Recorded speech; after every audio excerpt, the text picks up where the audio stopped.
No one's going to tell you this, but once you learn how to create, you can create in pretty much any program. And to prove this theory, I'm going to show you how to create this Photoshop file in the free version of Canva.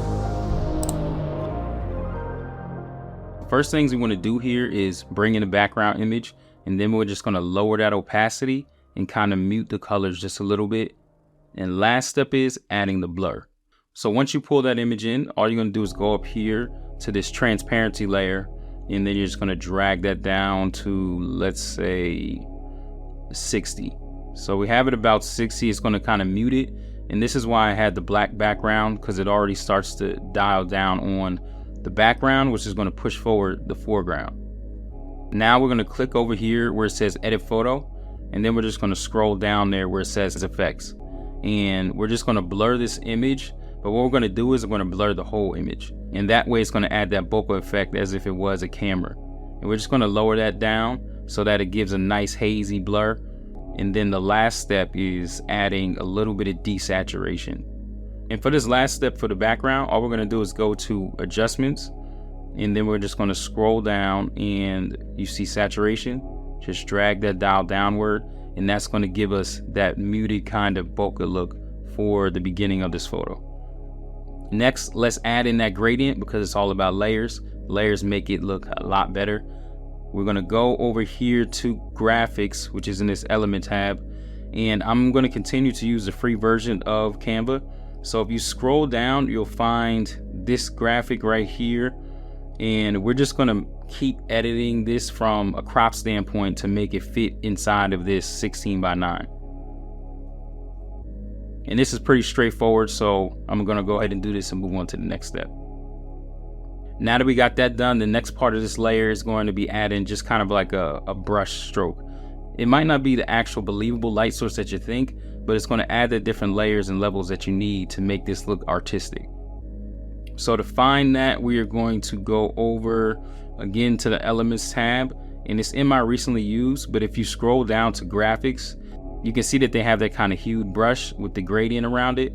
That's what we're going to use to kind of bring out a little bit of a light source from the upper hand corner of this image. So we're going to click this one, bring that in, and by default, it kind of looks like a shadow. But what we can do is scale this up. We'll click here to change the color.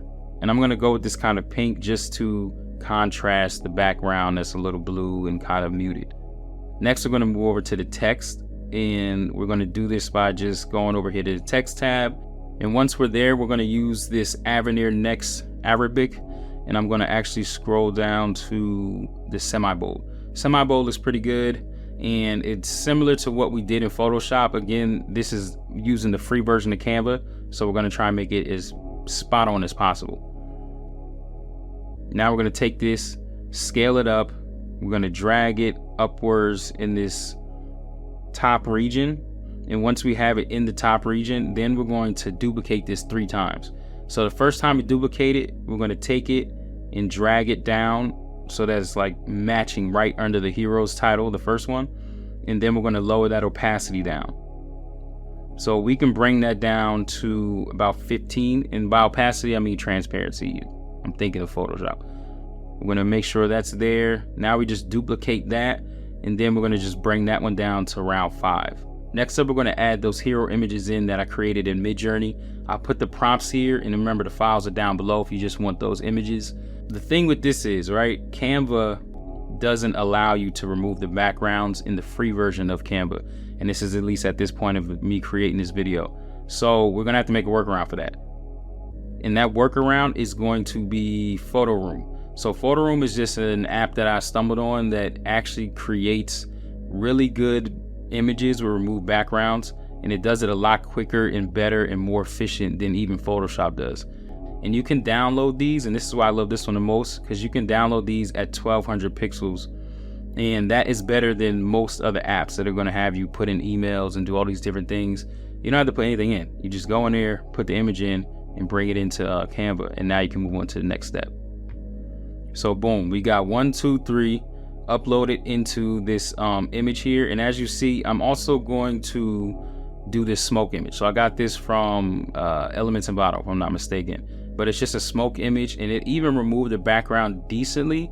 But as you see in this Photoshop one, we have like this hazy kind of smoke. There isn't an easy way to blend that in Canva, but again, if you know how to create, you'll figure out a way, and I'm going to show you that way. So bring that smoke image in as well. And now let's get back to these heroes. So we got hero number 1. He's going to be here in the center, and we're just going to kind of make him look pretty much the same. Now that we got him in, let's add in the other 2, and I'm going to actually flip him just so that it looks a little bit better. Scale those up, and the next step is to bring in this smoke. So now we got the smoke in, and it's looking a little crazy. So what we're going to do is lower the opacity, because that's going to actually give it some of that haziness. And now we see here at the top, it's really looking sharp. A way around it is we're going to go back to that blur. So let's click over here, let's go to the blur, and instead of the whole image, we're going to brush on a certain part of the image. So now we're just going to scale this brush up, and then we're just going to go over this area right here. And now the lower opacity is just going to look like a bit of haze. And there we have it. It's not the greatest, but it works. So what I'm going to end up doing at the end of this video, because I couldn't figure out the best way to make that work, is I'm just going to bring that haze back behind the images, just so that you still see that kind of smokiness, but it's not going to like mute out the colors of the original characters. Next up, let's add in these rocks. We're going to put it here. We're going to go to the whole image. We're going to just blur it and leave it as is.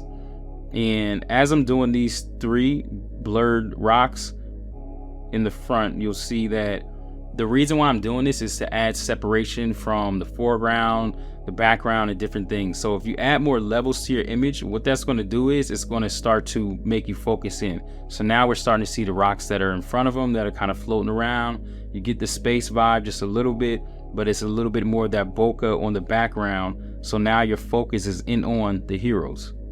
And to make those rocks look real, we're just going to add in more rocks.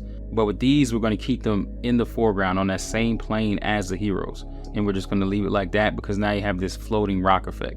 Now we're going to go in and edit these images, just because the image is a little dark and we want those skin tones and just the whole hero image to pop. So we'll just go over here to adjustments, and I'm just going to play around the features. And depending on what images you use, obviously right now we're using these, it'll change. But you make sure they're light enough that the shadows aren't too dark, but also you don't want the highlights to be like popping out of the screen or anything like that. And we're going to do the same for both characters. Now, one of the last steps is in Photoshop, you can create a canvas, you can turn it into a smart object and create levels and lighting and layers on top of that one image.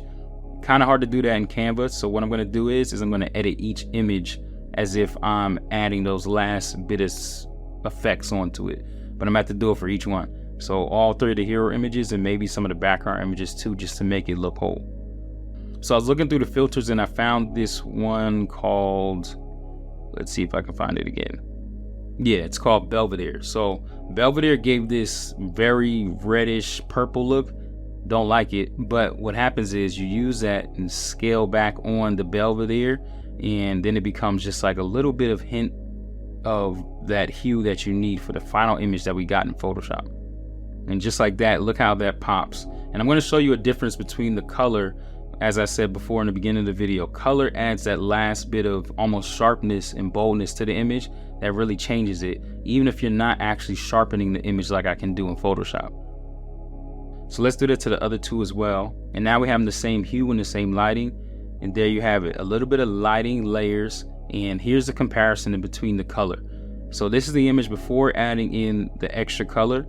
And look how much bolder it looks, and I didn't change the sharpness or anything. That's how you can create in Canva like you would in Photoshop using the free tools. So it's about understanding how to create and not so much about needing all these extra effects and trying to make these different bold things that you might not be able to do in other programs. Now with that said, Photoshop is still Photoshop. So this was the one in Photoshop compared to the one in Canva. The one in Photoshop looks a little more bold in my opinion. And this is just me kind of keeping it pulled back because I didn't want to go too far and not be able to recreate it in Canva. And that right there is how you leverage creativity over just design principles and process.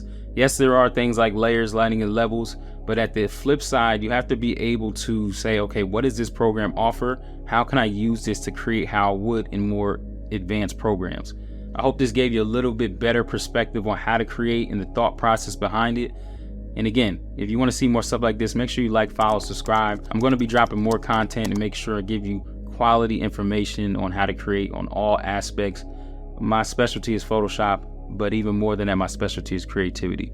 Make sure you stay tuned. It's Jay.